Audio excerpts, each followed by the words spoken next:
Apparently, a lot of people ask where Dracula's grave is. Supposedly, this is the grave of Humpty Dumpty. The grim reality is, these used to be resting points to put the coffin down. Are they? Legend says that as people walk through, they often have the sensation of being touched. Us Brits like our lunch at 12. Dora Walker. I wonder if that's a British version of Dora the Explorer. I can see why he sat here and went, do you know what? Blood-sucking monster. That's what we need.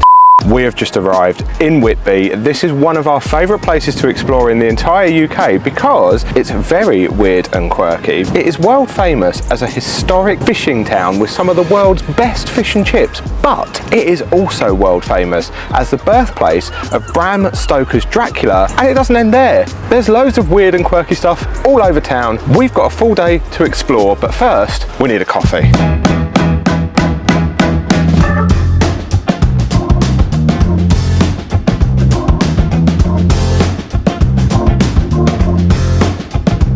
Oh, we have just found a great place for coffee. One of Whitby's famous institutions, Sherlock's, treated ourselves to a white Americano and one of the nicest pieces of apple pie I think I've ever had in my life.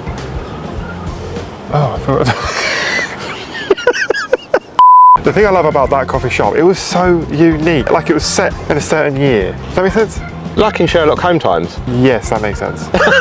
So it was cool. We love a themed place though. As we come out of there, we walked past one of Whitby's strange attractions. I don't really know why it's here. I don't know what the connection to Lewis Carroll is, but it's the Lewis Carroll garden. And it's all Alice in Wonderland themed. It was cute. It was. Those little cute benches, little card arch. Of course, we had to get a couple of snappy snaps there. Little Instagram shots. It framed like the Abbey and that and the church really nicely. Yeah. So yeah, we was happy with that. But anyway, we're off now to find somewhere that inspired the creator of Dracula. Dun dun dun! Loads of thunder and lightning. And stuff. Cape. And flies. What was that? The cape. Throw the cape back. Oh my god. Now this is probably one of the most famous benches in the world. This is where Bram Stoker sat, took in the view of Whitby and was inspired to use it as the setting for part of the world famous novel Dracula. I get it.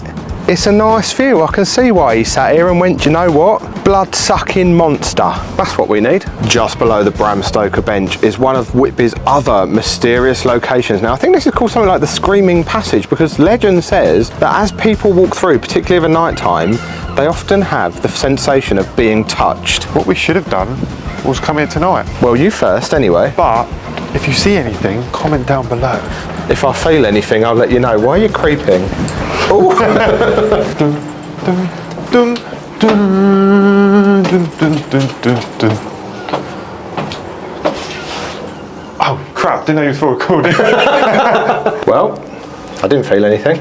No, me either. Nice view at the end though. Thank you. Not you. Get out of the way. know.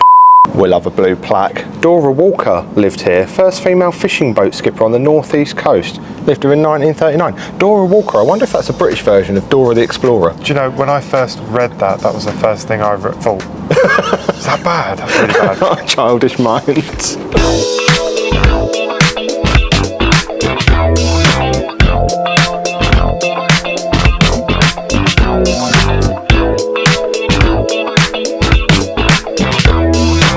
Well, we've had coffee, we've had cake. There is absolutely no excuse for not walking up the 199 steps. We need to burn that cake off, so we can eat fish and chips later.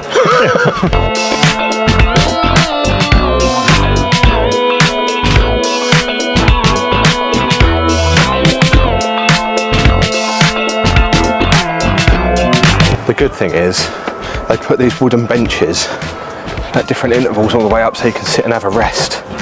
The grim reality is they used to carry coffins up these steps to the church at the top. These used to be resting points to put the coffin down. Happy thoughts.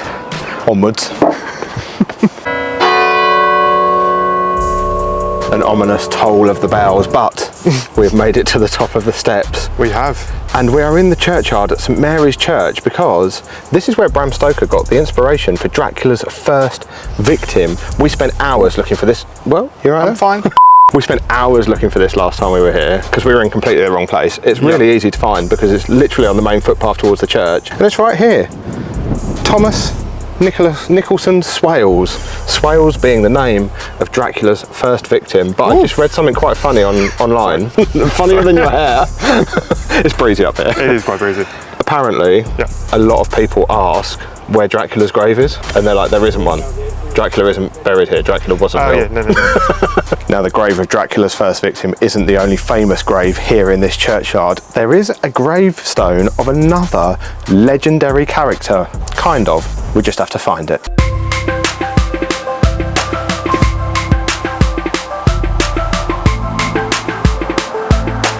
Well, that wasn't too hard to find. We managed to find it, but unfortunately, it's a bit too weathered to read what it is. Well, that's part of the mystery. So, supposedly, this is the grave of Humpty Dumpty.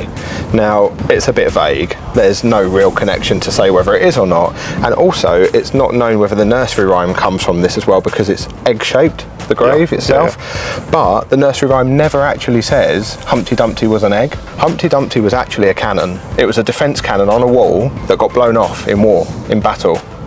That was the Great Fall. It was like a modern day thing to make it an egg, and the theory is because this grave is egg shaped, that's where it come from, and that might actually be the final resting place of a cannon. It's all very weird. Look at us full of knowledge. Well, Jason. Google's a wonderful thing. I'm just here.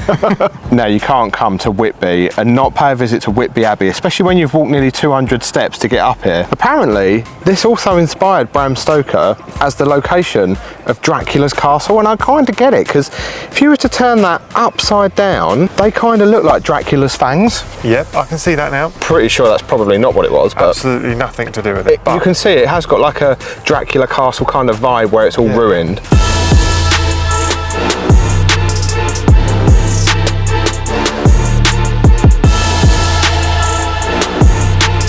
There was a girl dressed like Dracula in there. Was there? Yeah, did you not see her? No, how did I In the miss gift that? shop. She had the teeth and everything. Also, in the gift shop, they sell vampire relish. I nearly got it so you can have it on a burger later, but it said like extra hot. Yeah, I don't think that would go well with my stomach. The blood wouldn't have been dripping from your fangs, it would have been coming out your eyeballs. Yep. Other than inspiring Bram Stoker though, it is a pretty formidable sight on the Whitby skyline. It's like a beacon of guidance. And did you know, even the Vikings used it as a beacon for guidance. Wow. Beacon for guidance. They used it to navigate.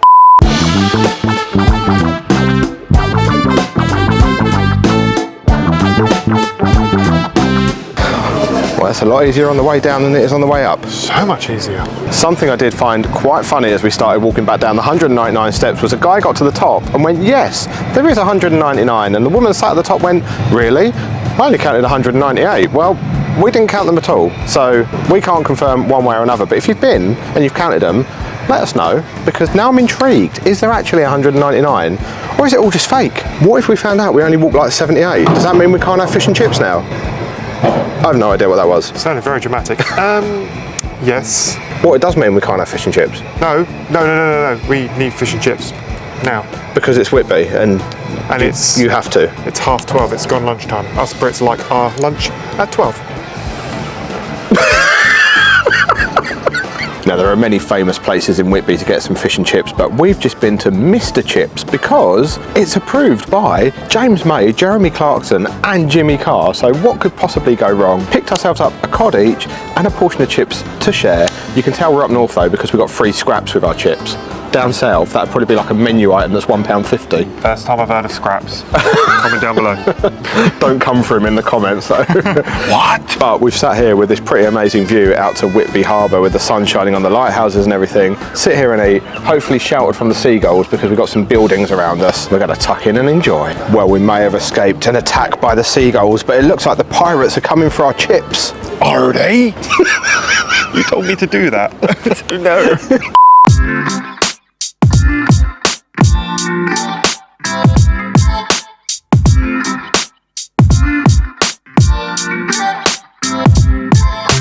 Now, have you left room for dessert? A little bit.